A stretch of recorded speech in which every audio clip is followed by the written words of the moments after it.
عورت لاوارث میت، سبق ہے میرا جسم میری مرضی والوں کے لیے، مرضی بھی اسی کی تھی اور جسم بھی اسی کا تھا، مگر سناٹے سے گونجتا کمرہ، بند دروازے کے پیچھے مہینوں سے خاموش پڑی لاش، اور آس پاس نہ کوئی آنکھ اشکبار، نہ کوئی ماتم، نہ کوئی دعا، بس دیواریں تھیں جو چیخ چیخ کر اس عورت کی تنہائی کی گواہ تھی، جو کبھی اپنی خود مختاری پر ناز کرتی تھی، جس نے رشتوں کے ریشمی بندھنوں کو آزادی کی زنجیر سے سمجھ کر توڑ دیا، جو فیمنزم کے افیم سے مدہوش ہو کر اپنے خاندان، بھائی، باپ اور سب سے بڑھ کر اپنے رب سے بھی روٹھ گئی تھی۔ اداکارہ حمیرہ اصغر، ایک خوبصورت چہرہ، ایک آزاد عورت، ایک مشہور نام، لیکن کیا واقعی وہ کامیاب تھی؟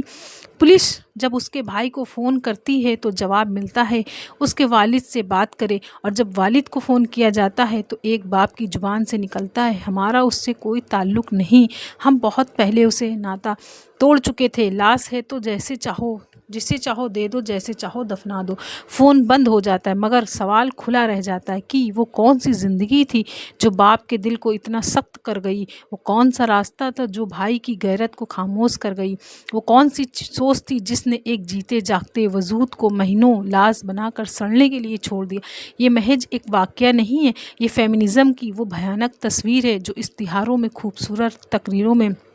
مستقل ہے اور سوشل میڈیا پر انقلابی لگتی ہے، مگر اندر سے کھوکھلی، تنہا اور اندھیرے سے لبریز ہوتی ہے۔ فیمنزم کا آغاز عورت کے حقوق سے ہوا، مگر انجام اس کی تنہائی پر ہو رہا ہے۔ فیمنزم نے عورت کو ماں، بیٹی، بہن اور بیوی کے مقدس رشتوں سے نکال کر صرف خود غرض بنا دیا، اور یہی خود غرض آخر کار اسے اکیلا کر گیا۔ خاندان کا ادارہ جس سے صدیوں کی تہذیب نے پروان چڑھایا، جس میں قربانیاں، محبتیں، ناراضگیاں، مان اور رشتہ داروں کی حرارت موجود تھی، اسے آج کی عورت نے زنجیر سمجھ کر کاٹ دیا، اور جب وقت کی تیز دھوپ نے جلایا تو کوئی سایہ دار سخت درخت ساتھ نہ تھا۔ فیس بک کی دوستیں، انسٹاگرام کے فالوورز، ٹویٹر کی آزادی کے نعرے، سب خاموش تھے۔ باپ کا دروازہ بند تھا، بھائی کا دل پتھر ہو چکا تھا، اور ماں شاید برسوں پہلے رو رو کر مر چکی تھی۔ عجیب معاشرہ ہے یہ بھی، جہاں اگر بیٹی نافرمان ہے تو باپ ظالم کہلاتا ہے، اور اگر باپ لا تعلق ہو جائے تو بیٹی کی خود مختاری کا جشن منایا جاتا ہے۔ عورت جب گھر سے نکلے تو طاقتور کہلاتی ہے، جب طلاق لے لے تو باہمت بن جاتی ہے، جب رشتے توڑے تو بغاوت نہیں بلکہ خود سعوری قرار پاتی ہے، اور جب مر جائے تنہا بوسیدہ لاش کی صورت تو سارا معاشرہ خاموش تماشائی بن جاتا ہے۔ کاش حمیرہ اصغر نے جانا ہوتا کہ فیمنزم ماں کی گود جیسے تحفظ نہیں دے سکتا، کاش وہ سمجھ پاتی کہ باپ کی ڈانٹ محبت کی ایک گونج ہوتی ہے اور بھائی کی غیرت عزت کی چادر ہوتی، کاش وہ جان پاتی کہ مرد دشمنی کا نام عورت دوستی نہیں بلکہ یہ فکری گمراہی ہے جو عورت کو اس کے رب، اس کے دین اور اس کی فطرت سے کاٹ دیتی ہے۔